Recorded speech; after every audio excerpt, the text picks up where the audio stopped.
Hello, my dear students and viewers. I am Ali Mustafa Bappi, Assistant Teacher English, Bandar Girls School and College, Bandar, Narayanganj. Dear learners, how are you? I hope you all are hale and hearty by the grace of Allah. I am also well by His mercy. You know that the world is suffering from the pandemic coronavirus. Because of this virus, we are detached from the school for many days. As a result, your study is lagging behind. In this situation, we, the teachers of Bandar Girls School and College, have decided to take online classes. And according to the decision, today I welcome you to my first online class. I will take your English second paper class, and this class is for the students of class 9 and 10. Though I am supposed to speak English, I will also speak Bangla during this class so that the students of all the sections can easily understand the whole part of this lecture. My today's topic is right form of verb. So learners, let's get started. Look at this. Right form of verb. What does the word right mean? Here right means সঠিক. Form means রূপ বা গঠন. Of means র বা এর. Verb means ক্রিয়া. So right form of verb means verb বা ক্রিয়ার সঠিক রূপ. এখানে তোমাদের জন্য আমি ভার্বের 6টি রূপ তুলে ধরেছি। প্রথম হচ্ছে বেস ফর্ম, যা আমরা ভার্ব 1ও বলে থাকি। উদাহরণ হচ্ছে গো। দ্বিতীয়টি হচ্ছে ভার্বের পাস্ট ফর্ম অর V2, উদাহরণ ওয়েন্ট। তৃতীয়টি হলো পাস্ট পার্টিসিপাল ফর্ম বা V3, উদাহরণ গন। চতুর্থটি হলো জিরান্ড ফর্ম। আমরা প্রেজেন্ট পার্টিসিপাল ফর্মও বলতে পারি, বাট এখন আমি জিরান্ড ফর্মই বলবো। জিরান্ড form means verb 1 plus ing, উদাহরণ going. Infinitive form. Infinitive form means 2 plus verb 1, উদাহরণ to go. And last but not the least, SES or IES form, আমরা যাকে added formও বলতে পারি। And added form means verb 1 plus S or ES or IES. Example goes. আমি আরেকবার তোমাদের সুবিধার্থে বলবো, আমরা ভার্বের এখানে 6টি রূপ দেখতে পাচ্ছি। সেই 6টি রূপ, প্রথমটি হচ্ছে ভার্ব 1, দ্বিতীয়টি হচ্ছে ভার্ব 2, তৃতীয়টি হচ্ছে ভার্ব 3, চতুর্থটি হচ্ছে ভার্বের সাথে ing অর্থাৎ ভার্ব 1 প্লাস ing, পঞ্চমটি হলো 2 প্লাস ভার্ব 1, ষষ্ঠটি হলো ভার্বের সাথে S, ES অথবা IES যোগ। আমরা মিনিমাম এই 6টি রূপ পেয়ে থাকব রাইট ফর্ম অফ দ্য ভার্বের প্রশ্নে। মূল আলোচনা শুরু করার পূর্বে আমি তোমাদের আরেকটি বিষয় বলবো, যেই বিষয়গুলা right form of the verb করার সময় আমাদের অবশ্যই মাথায় রাখতে হবে। So the things must be followed or must be kept in mind. The first one is subject verb agreement. What does subject verb agreement mean? সাবজেক্টের নাম্বার ও person এর সাথে ভার্বের যেই সম্পর্ক বা চুক্তি, সেটাই হচ্ছে সাবজেক্ট ভার্ব এগ্রিমেন্ট। দ্বিতীয়টি হলো টেন্স। আমরা জানি টেন্স শব্দের অর্থ হচ্ছে কাল, অর্থাৎ ক্রিয়া সম্পন্ন হওয়া বা নিষ্পন্ন হওয়ার সময়কে আমরা কাল বলে থাকি। সেই টেন্সের স্ট্রাকচারগুলো আমাদের ভালো করে আয়ত্ত করতে হবে। তৃতীয়টি হচ্ছে ভয়েস। আমরা যখন right form of the verb করব তখন আমরা ভয়েস সম্পর্কেও আমাদের ধারণা থাকতে হবে। চতুর্থটি হলো ন্যারেশন। ন্যারেশনটাও আমাদের মাথায় রেখে right form of the verb করতে হবে। সেটা কিভাবে আমি আরেকটু বিস্তৃত বলবো। Subject verb agreement. Subject verb এগ্রিমেন্টের মূল কথা হচ্ছে যখন সাবজেক্ট সিঙ্গুলার হবে, ভার্বও সিঙ্গুলার হবে। Look at the example, the student be brilliant. এখানে বি ভার্ব বলতে আমরা যে ভার্বগুলোকে চিনে থাকি am, is, are, was, were, been ইত্যাদি। তো এখানে সাবজেক্ট সিঙ্গুলার হওয়াতে এই বি ভার্বের সিঙ্গুলার ফর্মটি বসবে, আর সেটা হচ্ছে এম, ইজ, আর। আর এম, ইজ, আর থেকে সিঙ্গুলার ফর্ম হচ্ছে ইজ। দ্বিতীয়টি হচ্ছে সাবজেক্ট প্লুরাল হলে ভার্বও প্লুরাল হবে। Look at this, the students be brilliant. Here the subject is plural, that is why we have to put a plural verb, and the plural form of be verb is are. So এখানে আমরা দেখতে পাচ্ছি যে the student এই শব্দটি শেষে S নেই, এই জন্য সিঙ্গুলার, এখানে এস আছে প্লুরাল। বাট এস থাকলেই যে প্লুরাল হবে এমনটাও কিন্তু না। কিছু কিছু ওয়ার্ড আমরা পাবো যার শেষে এস থাকলেও সেই ভার্বটি সেই সাবজেক্টটি সিঙ্গুলার হবে এবং সেই সিঙ্গুলার সাবজেক্টের জন্য ভার্বটিও অনুরূপ সিঙ্গুলার হবে। টেন্সের বিষয়টি আমরা কেন মাথায় রাখব? প্রথম উদাহরণটি দেখো, ইভা গো টু স্কুল রেগুলারলি, এবং দ্বিতীয় উদাহরণটি হলো ইভা গো টু স্কুল ইয়েস্টারডে। তো এখানে উত্তর হবে গোস। কেন হবে? Subject third person singular number হওয়ার কারণে আমরা এখানে গো এর সাথে ইএস যোগ করেছি, আর যেহেতু টেন্স হবে প্রেজেন্ট টেন্স বা V1, এই জন্য ভার্ব 1 প্লাস ইএস। দ্বিতীয় উদাহরণটিতে তাহলে Eva third person singular number, তাহলে আমাদের কি করা উচিত ছিল? এস বা ইএস যোগ করা উচিত ছিল, কিন্তু আমরা সেটা করলে ভুল হবে। কেন ভুল হবে? কারণ এখানে একটা ওয়ার্ড দেওয়া আছে, দেখো আন্ডারলাইন করা, সেই ওয়ার্ডটি হচ্ছে ইয়েস্টারডে। ইয়েস্টারডে শব্দটি হচ্ছে একটি অ্যাডভার্ব, আর এই ইয়েস্টারডে আমাদের ইন্ডিকেট করে পাস্ট টেন্স, আর পাস্ট টেন্স বলতে আমরা বুঝি V2, ভার্বের পাস্ট ফর্ম বা V2। সেই জন্য এখানে আমরা ভার্ব গো এর সাথে ইএস যোগ না করে তার পাস্ট ফর্ম বা V2 ফর্ম লিখেছি। যে উত্তরটি হবে সেই উত্তরটি ওয়েন্ট। তৃতীয় যে বিষয়টি আমাদের মাথায় রাখতে হবে সেটি হলো voice. Look at these examples. Government is import sugar from Brazil. Sugar is import from Brazil.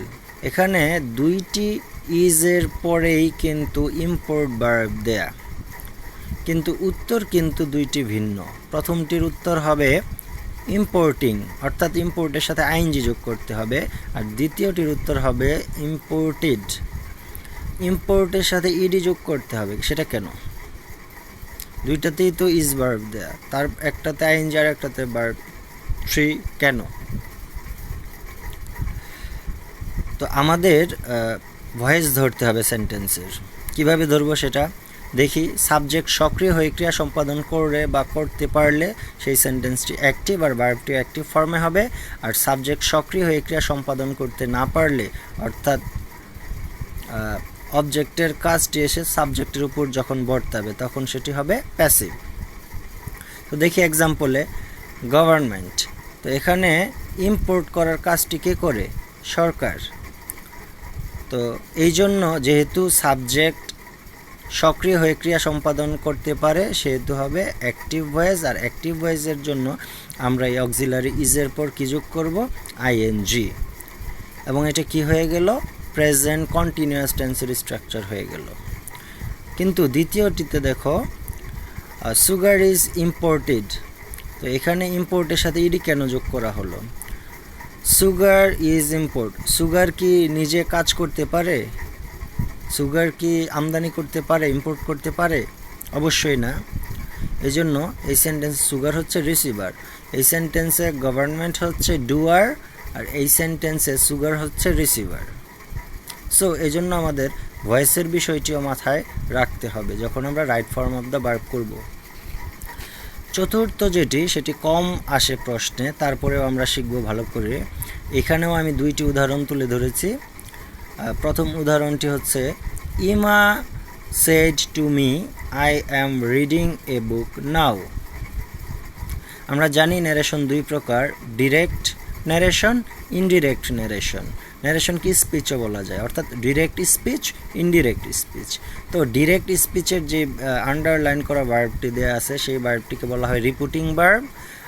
আর এখানে রিপুটেড স্পিচের ভেতর যে ভার্বটি আন্ডারলাইন করা আছে সেই ভার্বটিকে বলা হয় রিপুটেড ভার্ব। তো রিপুটিং ভার্ব যদি পাস্ট টেন্সের হয়, রিপুটেড স্পিচের ভার্ব ডিরেক্ট স্পিচে পাস্ট টেন্সের নাও হতে পারে। কিন্তু যখন ইনডিরেক্ট স্পিচ হবে তখন অবশ্যই রিপুটিং ভার্বের ন্যায় রিপুটেড স্পিচের ভার্বটিকেও টেন্স চেঞ্জ করে লিখতে হবে। যেমন এখানে, Emma told me that she was reading a book then. এখানে কিন্তু এম নেই, এম হয়ে গেছে ওয়াজ। কেন হলো সেটা? কারণ হচ্ছে এই সেন্টেন্সটি ইনডিরেক্ট স্পিচ। আমি এরপর বেসিক বলবো না, ঠিক বেসিক রুল তো আমি আলোচনাই করতেছি অলরেডি। যেই জেনারেল রুলসগুলো ডিসকাস করব, সেই ডিসকাশনের পূর্বে অক্সিলারি ভার্ব সম্পর্কে একটু ধারণা দেওয়ার চেষ্টা করব, এবং এই ধারণাটা খুবই ইম্পর্ট্যান্ট। এবং আমি লিখে রেখেছি, দেখো, মাস্ট বি মেমোরাইজড, অর্থাৎ এটা তোমরা অবশ্যই গণিতের সূত্রের ন্যায় মুখস্থ করতে হবে। কেননা আমরা গণিত করার সময় যেমন সূত্রের প্রয়োজন হয়, তেমন ইংরেজিতেও এই বিষয়গুলো সেভাবেই কাজ করবে। আমরা জানি অক্সিলারি ভার্ব হচ্ছে দুই প্রকার, primary auxiliary, modal auxiliary. Primary অক্সিলারিটাকে আমি তিনটা ভাগে ক্যাটাগরাইজড করেছি। প্রথম ভাগ হচ্ছে to be verb. To be verb বলতে আমরা বুঝি am, is, are, was, were, been. আমি ভার্বের টেন্স বেঁধে আলাদা করে তুলে ধরেছি। Am, is, are present tense বা verb 1, was, were past tense বা ভার্ব 2, বিন পাস্ট পার্টিসিপল বা V3। তারপরে হচ্ছে do verb, to do verb. এখানে টু ডু ভার্বগুলো হচ্ছে প্রেজেন্ট টেন্সে ডু, ডাজ, পাস্ট টেন্সে ডিড, পাস্ট পার্টিসিপল ফর্মে বা ভার্ব 3তে হবে ডান। তৃতীয়টি হচ্ছে to have verb. To have verb বলতে আমরা বুঝবো প্রেজেন্ট টেন্সে হ্যাভ, হ্যাজ, পাস্ট টেন্স বা V2 বলতে বুঝবো হ্যাড, V3ও এটার হ্যাড। তো দ্বিতীয় যে বিভাগ অক্সিলারি ভার্বের মডাল, সেই মডাল অক্সিলারিটা আমরা এভাবেও বলতে পারি যে মডাল অ্যান্ড সেমি মডাল। দেখো, shall, should, will, would, can, could, may, might, must, এই পর্যন্ত হচ্ছে পিওর মডাল। তারপরে যেগুলো আছে সেগুলো হচ্ছে সেমি মডাল। সেমি মডালগুলো কি কি? Need, dare, used to, ought to, am to, is to, are to, was to, were to, have to, has to, had to ইত্যাদি। তো right form of the verb শেখার পূর্বে আমরা অবশ্যই কি করব, এই যে অক্সিলারি ভার্বগুলা সেগুলা ক্যাটাগরাইজড করে মুখস্থ করে নেব। এখন আমি কিছু জেনারেল রুলস ডিসকাস করব, যে রুলসগুলো তোমরা বইয়ে পেয়ে থাকবে। সেই রুলসগুলোকেও আমি আমার মতো করে ভাগ করে করেছি, যাতে করে অল্প সময়ে অনেকগুলো নিয়ম ডিসকাস করা যায়। তো আমি শুরু করতেছি। Tense related rules. Tense related রুলসগুলো কি কি? যেমন প্রথমটি হচ্ছে, কোনো সেন্টেন্সে যদি always, sometimes, often, regularly, daily, usually, normally, generally, occasionally, everyday ইত্যাদি থাকে, তাহলে সেই সেন্টেন্সটি হবে প্রেজেন্ট ইনডিফিনিট টেন্স। কোন টেন্স হবে? Present indefinite tense. আমরা জানি প্রেজেন্ট ইনডিফিনিট টেন্সে যে স্ট্রাকচার, সেটা হচ্ছে subject plus verb 1 plus object or extension.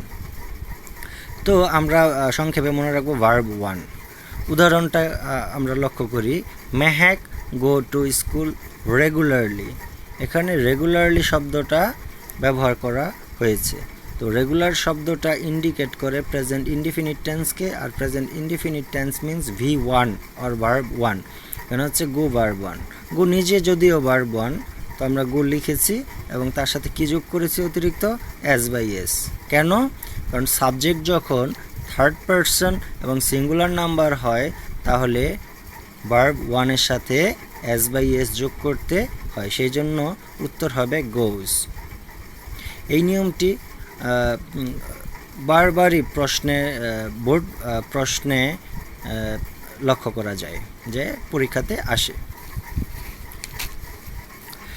দ্বিতীয় টেন্সের যেই নিয়ম সেটি হলো, কোনো সেন্টেন্সে যদি now, at this time, at this moment, at present ইত্যাদি থাকে তাহলে প্রেজেন্ট কন্টিনিউয়াস টেন্স হয়।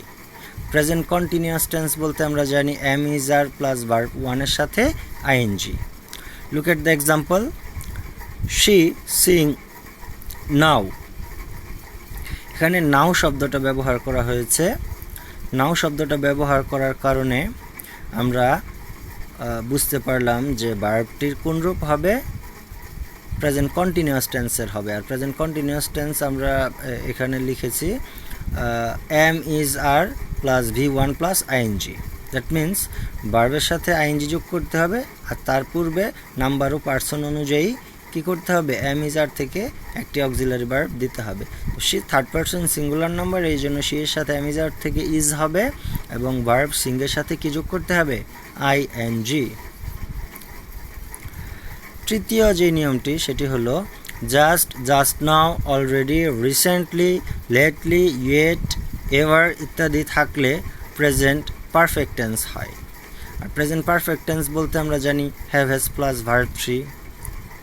উদাহরণটা দেখি আমরা, she take her dinner just now. এখানে জাস্ট নাও ব্যবহার করা হয়েছে। তো জাস্ট নাও আমাদের ইন্ডিকেট করে প্রেজেন্ট পারফেক্ট টেন্স, আর প্রেজেন্ট পারফেক্ট টেন্স মানে হ্যাভ হ্যাজ প্লাস ভার্ব 3। যেহেতু she third person singular number, আমরা এর জন্য ব্যবহার করব হ্যাভ হ্যাজ থেকে হ্যাজ, আর টেকের V3 হচ্ছে টেকেন। চতুর্থটি হলো সিন্স বা ফরের পর সময় উল্লেখ থাকলে, অর্থাৎ কোনো সেন্টেন্সে যখন সিন্স ফর থাকবে এবং তারপর সময় উল্লেখ করা থাকবে তখন প্রেজেন্ট পারফেক্ট কন্টিনিউয়াস টেন্স হয়। আর প্রেজেন্ট পারফেক্ট কন্টিনিউয়াস টেন্স মানে হ্যাভ বিন অথবা হ্যাজ বিন এরপর V1-এর সাথে আইএনজি যোগ করতে হবে। Look at the example, it rain for 2 hours. এখানে ফর ব্যবহার করা হয়েছে এবং তারপরে 2 আওয়ার্স অর্থাৎ 2 ঘন্টা সময় উল্লেখ করা হয়েছে। যেহেতু ফরের পর সময় উল্লেখ করা হয়েছে সেহেতু কি হবে? Present perfect continuous tense. That means have has been plus verb 1 plus ING. তো এখানে it third person singular number হওয়াতে হ্যাজ বিন হবে, তারপরে যে ভার্ব, এই ভার্ব 1-এর সাথে কি যোগ করতে হবে? আইএনজি যোগ করতে হবে। তাহলে উত্তর হবে হ্যাজ বিন রেইনিং। পঞ্চম যে নিয়মটি দেয়া আছে সেই নিয়মটি হলো কোনো সেন্টেন্সে yesterday, once ago, last night, last week, last year বা অতীত নির্দেশক শব্দ থাকলে, অর্থাৎ অতীতের কোনো দিন, তারিখ, সাল যদি উল্লেখ থাকে তাহলে পাস্ট ইনডিফিনিট টেন্সকে নির্দেশ করে। আর পাস্ট ইনডিফিনিট টেন্সে হয় V2। উদাহরণটা লক্ষ্য করব আমরা, ইভা গো টু স্কুল ইয়েস্টারডে। এখানে অতীত নির্দেশক শব্দ ইয়েস্টারডে থাকার কারণে আমরা সহজেই বুঝতে পারি যে ভার্ব 2 হবে। তো গোয়ের ভার্ব 2 হচ্ছে ওয়েন্ট। ষষ্ঠ যেই নিয়মটি সেটি হচ্ছে কোনো সেন্টেন্সে দেন, অ্যাট দ্যাট মুমেন্ট থাকলে প্রেজেন্ট পাস্ট কন্টিনিউয়াস টেন্স হয়। পাস্ট কন্টিনিউয়াস টেন্সের স্ট্রাকচার হচ্ছে was, were plus V1 plus ING. Look at the example, she sing at that moment।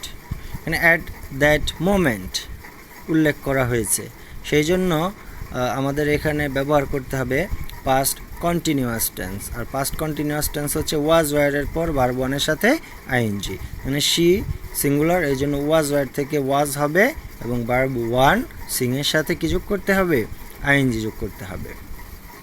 তো এই 6টি হচ্ছে আমাদের টেন্স রিলেটেড রুলস। প্রথমটি হচ্ছে always, sometimes, often, regularly, daily, usually, normally, generally, occasionally, everyday থাকলে হবে প্রেজেন্ট ইনডিফিনিট টেন্স অর্থাৎ V1। দ্বিতীয়টি হলো সেন্টেন্সে now, at this time, at this moment, at present থাকলে প্রেজেন্ট কন্টিনিউয়াস টেন্স হয় অর্থাৎ এমিজারের পর ভার্ব ওয়ানের সাথে আইএনজি যোগ করতে হবে। তৃতীয়টি হলো just, just now, already, recently, lately, ever, yet থাকলে প্রেজেন্ট পারফেক্ট টেন্স হয়, আর পারফেক্ট টেন্স হচ্ছে হ্যাভ হ্যাজ প্লাস ভার্ব 3। চতুর্থটি হচ্ছে সিন্স বা ফরের পর সময় উল্লেখ থাকলে আমরা প্রেজেন্ট পারফেক্ট কন্টিনিউয়াস টেন্সে ব্যবহার করব, আর প্রেজেন্ট পারফেক্ট কন্টিনিউয়াস টেন্স হচ্ছে হ্যাজ বিন অথবা হ্যাভ বিনের পর ভার্ব ওয়ান প্লাস আইএনজি, এই জন্য আমরা এখানে হ্যাজ বিন রেইনিং লিখেছি। পঞ্চমটি হচ্ছে yesterday, once ago, last night, last week, last year অতীত নির্দেশক শব্দ অর্থাৎ অতীতের কোনো দিন, তারিখ বা সাল উল্লেখ থাকলে হবে পাস্ট ইনডিফিনিট টেন্স বা ভার্ব 2। উদাহরণে আমরা তাই লিখেছি। ষষ্ঠটি দেন, অ্যাট দ্যাট মুমেন্ট থাকলে কি হবে পাস্ট কন্টিনিউয়াস টেন্স অর্থাৎ ওয়াজ ওয়ারের পর ভার্ব ওয়ানের সাথে আইএনজি। এই 6টি টেন্সের নিয়ম আমরা যদি আয়ত্ত করতে পারি তাহলে মোটামুটি টেন্স রিলেটেড যে রাইট ফর্ম অফ দ্য ভার্বগুলো আসে সেগুলোর উত্তর আমরা খুব সহজেই দিতে পারবো। এখন আমি মডাল রিলেটেড রুলস বলবো। মডাল রিলেটেড আমি 3টা রুল এখানে উল্লেখ করেছি। প্রথমটি হচ্ছে মডালের পর ভার্ব 1 হবে, আর মডালের পর যদি বি থাকে তাহলে কি হবে ভার্ব 3 হবে। মডালের পর যদি হ্যাভ থাকে তাহলেও ভার্ব 3 হবে। উদাহরণগুলো লক্ষ্য করলে আমরা আরও স্পষ্ট বুঝতে পারবো। আই ক্যান, এখানে ডান লেখা আছে, I can done the work. তো যেহেতু ক্যান একটি মডাল অক্সিলারি, আর মডাল অক্সিলারির পর কি হয় ভার্ব 1 হয়, সো এখানে ডান তো ভার্ব 3, তো ডানের ভার্ব 1 হচ্ছে ডু, এই জন্য উত্তর হবে সঠিক ডু। দ্বিতীয় উদাহরণে দ্য প্রবলেম ক্যান বি, এখানে সলভ লেখা আছে, তো এখানে মডাল অক্সিলারি আছে, বাট মডাল অক্সিলারির সাথে কি যোগ আছে বি, অর্থাৎ মডাল প্লাস বি আছে। তো মডাল প্লাস বি থাকলে কি হয় ভার্ব 3, সলভের ভার্ব 3 হচ্ছে সলভড, অর্থাৎ সেন্টেন্সটি এখানে প্যাসিভ হয়ে গেল। তৃতীয়টি হচ্ছে you might have hear the name of Shakespeare, এখানে হ্যাভের পর হিয়ার ভার্ব 1 দেয়া আছে যদিও, কিন্তু আমাদের উত্তর কি হবে মডাল প্লাস হ্যাভ হলে, মাইট একটি মডাল, তো মডাল প্লাস হ্যাভ হলে এই ভার্বটি হবে ভার্ব 3, অর্থাৎ হিয়ারের ভার্ব 3 হচ্ছে হার্ড। সো আমি আরেকবার বলবো মডাল রিলেটেড রুলসগুলো। মডালের পর ভার্ব 1 হবে, মডালের পর যদি বি থাকে ভার্ব 3 হবে, মডালের সাথে যদি হ্যাভ থাকে তাহলেও ভার্ব 3 হবে। তারপরে আমি যেই নিয়মটি আলোচনা করব সেই নিয়মটি হচ্ছে preposition related rules. Right form of the ভার্বে এই রুলটি খুবই কমন এবং ইম্পর্ট্যান্ট একটা রুল। এই রুলটাকেও আমি 3 ভাগে ভাগ করেছি, যদিও এটা 2 ভাগও বলা যায়। তো প্রথমটি হচ্ছে 2 প্লাস ভার্ব 1, অর্থাৎ প্রিপোজিশন 2 এর পর ভার্ব 1 বসে। 2 বাদে অন্য সকল প্রিপোজিশনের পর আবার কি হয় ভার্ব 1 এর সাথে কি যোগ করতে হয় আইএনজি, অর্থাৎ 2 বাদে সকল প্রিপোজিশনের পর ভার্বের সাথে কি যোগ করতে হয় আইএনজি, কেবল 2 এর পরে কি বসে ভার্ব 1। কিন্তু এখানেও ব্যতিক্রম লক্ষ্য করা যায়, যেমন কখনো কখনো 2 একা না থেকে আরও কিছু ওয়ার্ডের সাথে থাকতে পারে। That means with a view to, look forward to, get used to, addicted to, devoted to. এই টুগুলা কিন্তু এই সেন্টেন্সে একা না, অর্থাৎ এই টুগুলা এখানে ফ্রেজাল টু, ফ্রেজ আকারে উল্লেখ করা হয়েছে। সো এই টুগুলা যখন একা না থেকে ফ্রেজ আকারে থাকবে তখন আমরা কি করব সেই ভার্বের সাথেও কি যোগ করব আইএনজি যোগ করব।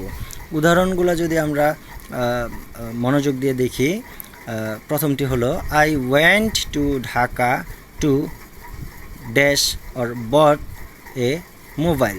এখানে টু এর পর বট ভার্ব ব্যবহার করা হয়েছে যদিও, কিন্তু সঠিক উত্তর হবে বাই। কেন হবে? কারণ টু এর পর কি বসে? ভার্বের প্রেজেন্ট ফর্ম বা ভার্ব ওয়ান বসে, এই জন্য বট হবে না, সঠিক উত্তর হবে বাই।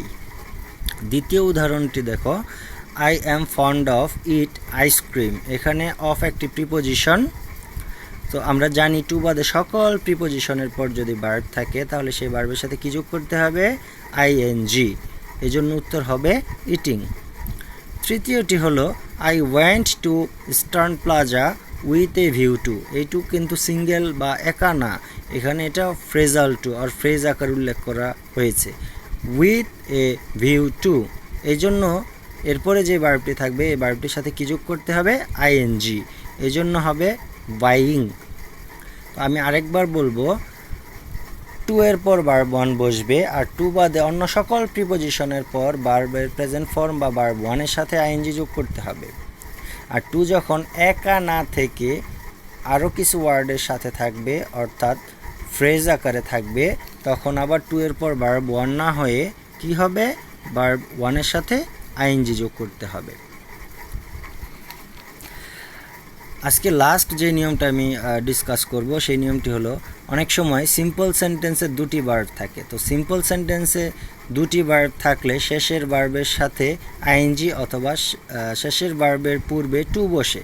তো কখন ভার্বের সাথে আইএনজি হয় আর কখন ভার্বের সাথে টু বসে আমরা দেখলে বুঝতে পারবো।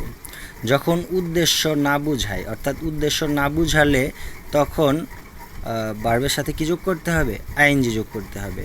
আর সেন্টেন্সে যখন উদ্দেশ্য বুঝাবে তখন ভার্ব ওয়ানের সাথে কি যোগ, ভার্ব ওয়ানের পূর্বে অবশ্যই টু যোগ করতে হবে।